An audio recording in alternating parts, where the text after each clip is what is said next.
नमस्कार, नक्षत्र दुनिया चैनल में आप सभी का हार्दिक स्वागत है। आज के वीडियो में हम शनि देव के कुछ विशेष उपायों के विषय में चर्चा करने वाले हैं।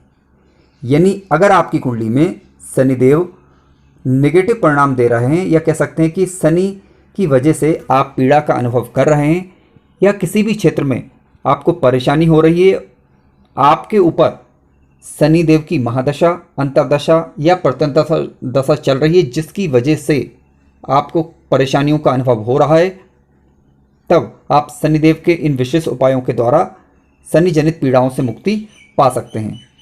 इसके अलावा आज के वीडियो में हम ये भी जानेंगे कि शनि पीड़ा कब देते हैं, किन व्यक्तियों को ये पीड़ित करते हैं और किन्हें पीड़ित नहीं करते। आप कैसे पता लगा पाएंगे कि आपकी कुंडली में शनिदेव कष्ट देंगे अथवा नहीं देंगे, वो कौन सा समय होगा। इन सभी बातों पर विचार करेंगे, इसलिए कार्यक्रम को कृपया स्टेप बाय स्टेप देखें ताकि पूरी जानकारी और कंप्लीट इन्फॉर्मेशन आप तक पहुंच पाए। और ये उपाय विशेष रूप से अलग अलग माध्यमों से एकत्र किए गए हैं और इनका रिजल्ट काफ़ी सकारात्मक रहा है। तो कृपया आप पूरा कार्यक्रम देखें। अगर आपने हमारा चैनल अभी तक सब्सक्राइब नहीं किया है तो कृपया पहले चैनल को सब्सक्राइब अवश्य करें।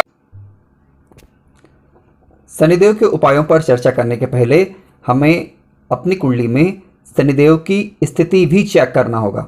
सबसे पहले आप अपनी लग्न कुंडली लें। जब आप लग्न कुंडली लेंगे तो कहीं पर भी आपको अगर 10 नंबर का अंक लिखा मिले तो समझ लीजिए कि वह मकर राशि है, और अगर 11 नंबर का अंक लिखा मिले तो समझ लें कि वहाँ कुंभ राशि है। और इनका जो राशि स्वामी होता है वो शनि ग्रह होता है।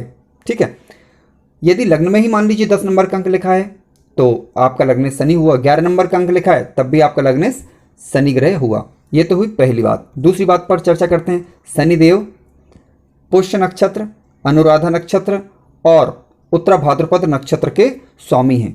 ठीक है, कहीं पर भी अगर कुंडली में किसी भी भाव में अनुराधा नक्षत्र हो, पुष्य नक्षत्र हो या फिर कह सकते हैं आपका उत्तरा भाद्रपद नक्षत्र हो तो समझ लें कि वह शनिदेव का नक्षत्र है। ठीक है, अब शनिदेव की दूसरी बात पर विचार करते हैं। दूसरी बात यह है कि शनिदेव आपकी प्लेसमेंट चेक करनी होगी। आपको कुंडली में शनिदेव की प्लेसमेंट चेक करनी होगी। शनिदेव कहाँ पर बैठे हैं। मान लीजिए कि लग्न में ही शनि यहाँ पर आकर बैठ गए। ठीक है, मैं उदाहरण स्वरूप यहाँ पर बताने का प्रयास कर रहा हूँ।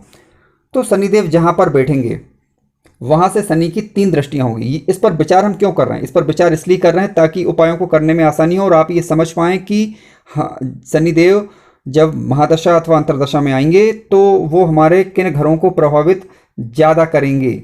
ठीक है, क्योंकि लग्न कुंडली में शनिदेव की प्लेसमेंट जहाँ पर होगी एक तो वो घर प्रभावित होता है, इसके अलावा जहाँ पर उनकी नज़रें जाएंगी यानी दृष्टियाँ जाएंगी तो वो घर प्रभावित होते हैं। तो शनिदेव की पहली दृष्टि होती तीसरी दृष्टि यानी तृतीय दृष्टि। शनिदेव जहाँ बैठेंगे वहाँ से तीसरी दृष्टि से भाव को देखेंगे। तो मान लीजिए कि अगर शनि लग्न में ही बैठे हुए हैं तो तीसरी दृष्टि से ये पराक्रम भाव को देखेंगे। अगली दृष्टि होगी शनिदेव की सप्तम दृष्टि। ठीक है, सप्तम दृष्टि से वह यहाँ पर अगर इसी कुंडली को मान लें हम तो यहाँ पर 7th हाउस पे उनकी नज़र जाएगी। इसके अलावा शनिदेव की तीसरी दृष्टि जो होगी वो होगी इनकी 10वीं दृष्टि। मान लीजिए लग्न में ही बैठे हैं तो ये 10वें भाव को देखेंगे। तो पहली दृष्टि तीसरी, दूसरी 7वीं और तीसरी इनकी 10वीं दृष्टि होती है। तो कहने का तात्पर्य यह है कि जब भी शनिदेव की महादशा आएगी या अंतर्दशा आएगी तो ये घर सबसे ज़्यादा प्रभावित होंगे। हालांकि हमें गोचर में भी शनि की स्थिति को देखना होगा। ठीक है, लेकिन गोचर में जब भी शनि ग्रह आएगा तो ध्यान रखें वो रिजल्ट कुंडली में उनकी प्लेसमेंट के अनुसार ही देते हैं। तो यानी सबसे ज़्यादा व्यक्ति के घर जो प्रभावित होंगे वो पराक्रम प्रभावित होगा। यहाँ पर इस कुंडली की बात करें तो यहाँ पर दूसरा आपका 7th हाउस होगा और वो इसके अलावा आपका 10th हाउस होगा। तो आप अपनी कुंडली में चेक करें जहाँ पर शनिदेव बैठे हुए हैं वहाँ पर इसके अलावा उनकी तीनों दृष्टियाँ जहाँ होगी वो घर प्रभावित होंगे। ऐसा मैंने प्रैक्टिकली कुंडलियों में चेक किया है। अब सवाल उठता है कि इनके नेगेटिव रिजल्ट होंगे या पॉजिटिव रिजल्ट होंगे। ठीक है, देखिए शनिदेव को न्याय का देवता कहा गया है। इन न्याय देते हैं, यानी कुल मिलाकर हमारे पूर्व के कर्मों का।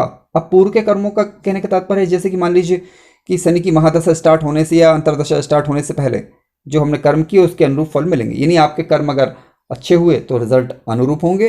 अगर मान लीजिए कि कर्म में कहीं पर भी कोई त्रुटि रहेगी तो उसके अनुरूप रिजल्ट देखने को मिलेंगे। अब हो सकता है कि ये रिजल्ट आपके पूर्व जन्म के भी हो सकते हैं या इस जन्म के भी हो सकते हैं। खैर, ये हमारा विषय नहीं है आज का। हमारा विषय केवल ये समझना है कि शनि देव अगर कुंडली में पीड़ा दे रहे हैं तो उनसे मुक्ति किस प्रकार से पाई जाए। तो ध्यान रखें, शनि देव जहाँ पर दृष्टि डालेंगे वो घर मुख्यतः ज़्यादातर प्रभावित होंगे, क्योंकि शनि की जो दृष्टि है वो मुख्यतः ज़्यादातर ऐसा देखा गया है कि नेगेटिव रिजल्ट इसके देखने को ज़्यादा मिलेंगे। ठीक है, हालांकि नेगेटिव रिजल्ट कितने मिलेंगे ये डिपेंड करेगा कि जिस घर पर शनि दृष्टि डाल रहे हैं वहां पर पहले से क्या शनिदेव का कोई मित्र ग्रह बैठा हुआ है कि अगर मित्र ग्रह बैठा हुआ है तो परिणाम ज़्यादा अनिष्टकारी नहीं होंगे। लेकिन मान लीजिए शनि जहाँ पर दृष्टि डाल रहा है वहाँ पर कोई शनिदेव का कोई तात्कालिक शत्रु ग्रह बैठा हुआ है तो रिजल्ट थोड़े से ज़्यादा खराब होंगे। ठीक है, अब इसीलिए आज के उपायों की भी हम चर्चा कर रहे हैं, ताकि हम उपाय कर लेंगे तो काफ़ी हद तक पीड़ाओं से हमें मुक्ति मिल जाएगी। ठीक है, क्योंकि अगर कोई ग्रह परेशान करता है तो फिर उसके उपाय भी हैं। उपाय से करने से ग्रहों की पीड़ा में काफ़ी हद तक कमी देखी गई है। शनिदेव के विशेष उपायों में आज का पहला उपाय ये है, यानी आप शनिवार को अथवा मंगलवार को शाम के समय दीपक लगाते हैं तो शनि जनित पीड़ाओं से मुक्ति मिलती है। यदि आप प्रत्येक दिन भी दिया लगाएंगे तो इससे तो काफ़ी ज़्यादा फायदा होगा, लेकिन अगर ना हो सके तो कम से कम शनिवार और मंगलवार को तो आप हनुमान जी के यहाँ शाम के समय दीपक लगाने से शनि जनित पीड़ाओं से मुक्ति मिलती है। शनिवार को दशरथ स्तोत्र का पाठ करने से भी शनि की पीड़ाओं में मुक्ति मिलती है। यानी आप प्रत्येक शनिवार को दशरथ स्तोत्र का पाठ करेंगे तब भी शनि जनित पीड़ाओं से आपको काफ़ी हद तक राहत महसूस होगी। आइए तीसरा उपाय जानते हैं। शनिवार के दिन आप सरसों के तेल का दीपक बरगद के वृक्ष के नीचे अथवा पीपल के वृक्ष के नीचे सरसों के तेल का दीपक लगाएंगे तब भी शनि जनित पीड़ाओं से आप मुक्त होंगे या काफ़ी हद तक उसमें राहत महसूस होगी। आइए अब चौथे उपाय की चर्चा करते हैं। ध्यान रखें, शनि ग्रह का चौथा उपाय काफ़ी महत्वपूर्ण है और काफ़ी कारगर है। आप शमी के वृक्ष की जड़, फिर से सुनिए, शमी के पौधे के वृक्ष की जड़ दाएं हाथ में कपड़े में बांधकर धारण करें, जिससे भी शनि जनित पीड़ाओं से आप काफ़ी हद तक मुक्ति पाएंगे या राहत महसूस करेंगे। शनि ग्रह के कारण किसी भी कारण बस आप पीड़ा का अनुभव कर रहे हैं तो शमी के वृक्ष की जड़ को धारण करने से उनमें काफ़ी हद तक आपको राहत महसूस होगी। आइए शनि के पांचवें उपाय को जानते हैं। शनि का पांचवा उपाय आज का ये है, प्रत्येक शनिवार आप शनिदेव के विशेष मंत्र ओम सन शनिश्चराय नमः इस मंत्र का जप करें, तब भी शनि ग्रह के कारण जो पीड़ा का अनुभव आपको हो रहा है उसमें राहत महसूस होगी। आज का छठा उपाय यह है कि यदि आप गरीबों को दान करते हैं यानी गरीबों की सेवा करते हैं तब भी शनिदेव प्रसन्न होते हैं और शनिदेव के कारण यानी शनि ग्रह जब भी महादशा अंतरदशा या प्रत्यंतर दशा में आता है और उसके कारण अगर आपको किसी प्रकार की परेशानी का अनुभव हो रहा है तो गरीबों की सेवा करने से भी शनिदेव प्रसन्न होंगे और हमें पीड़ाओं से मुक्त करने में सहायता करेंगे।